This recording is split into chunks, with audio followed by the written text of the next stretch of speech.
Today is August the 30th, and today we'll see another forgotten story of Israel.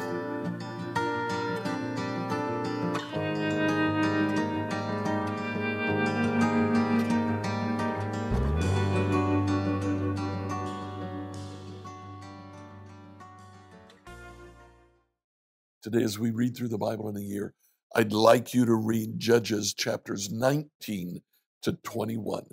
That tells a complete story. It starts with the words, "In those days Israel had no king," and it ends with the words, "In those days Israel had no king." That's the point that the author is trying to make here, just how far Israel has fallen. Chapter 19 tells the story of a Levite who he has a wife, but he also has a concubine. The concubine leaves and goes to the house of her father.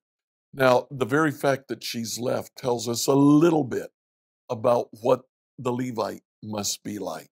She's run away from home. The Levite tracks her down, and the father, who had probably arranged the relationship between his daughter, the concubine, and the Levite, who was probably a fairly prestigious man. The father had probably arranged that relationship, so it's in his best interest to see her go back with the Levite. Through the story, we see that the father continues to invite the Levite to stay for a meal, invite the Levite to stay another day for a meal. Finally, on the third day, the Levite says, "No, we've got to leave." They stay for the meal, but they leave late, and they're stuck in Benjamite territory when the sun goes down. He goes to the city of Gibeah, and in the city of Gibeah, he goes to the main square of the city, which is what you would do waiting for someone to come and provide you with housing for the night. A man eventually comes by, and as he talks with the Levite, it looks like he kind of begrudgingly provides the man with housing because he's afraid of what the townspeople might do. A few verses later, we see exactly what the townsperson was talking about. The men of the city in verse 21 crowded around the house. They began beating at the door and shouting to the old man, "Bring out the man who's staying with you so we can have sex with it." Now, the man says, "That's completely inappropriate. I am providing him with hospitality. I am duty bound to protect him, and I will protect him. Um, Take my daughter and take his concubine. Do what you would with them, but leave the man alone." What, what an incredible uh, uh, place that Israel finds itself in.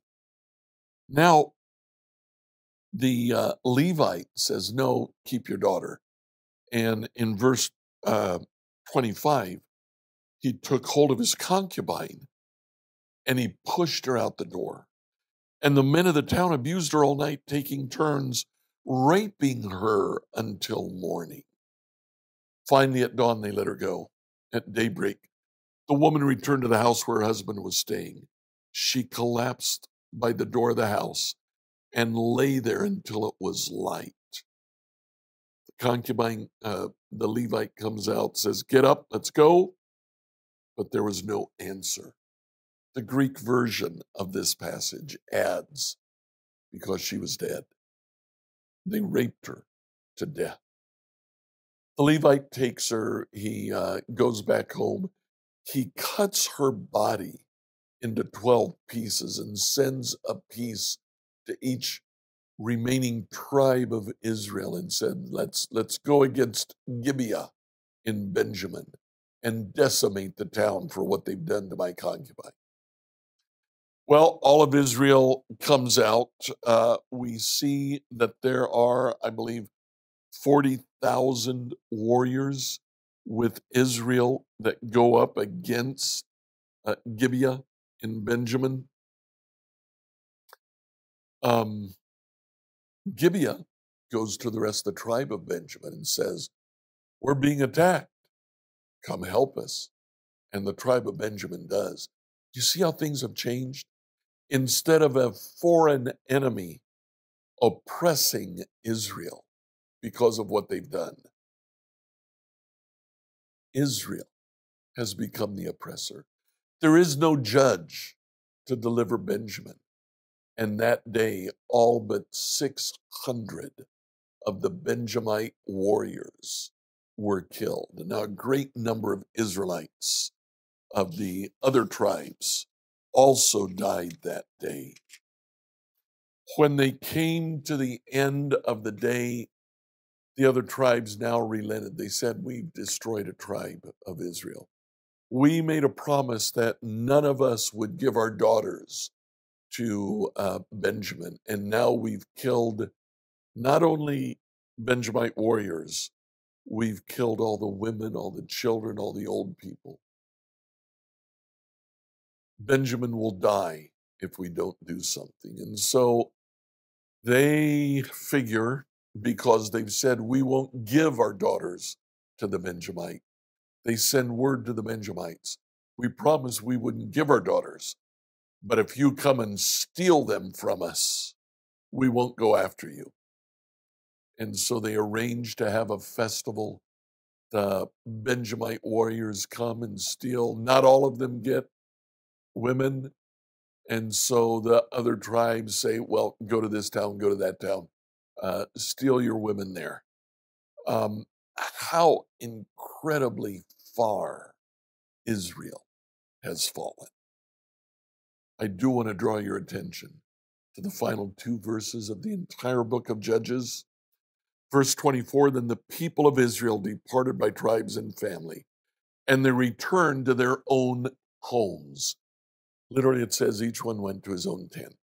This is not just saying that they went home. This is saying they abandoned any idea of working together.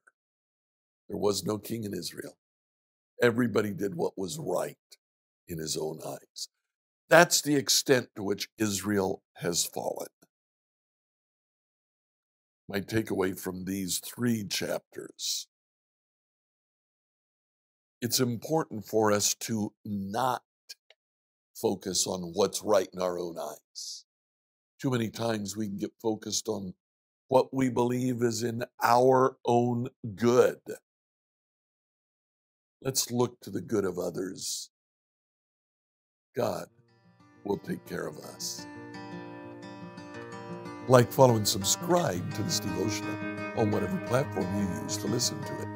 Email your questions to us at questions@becomehope.com. Tomorrow, we'll take a look at the opening Psalms in Book 5 of Psalms and look at the phrase, "Actions have consequences."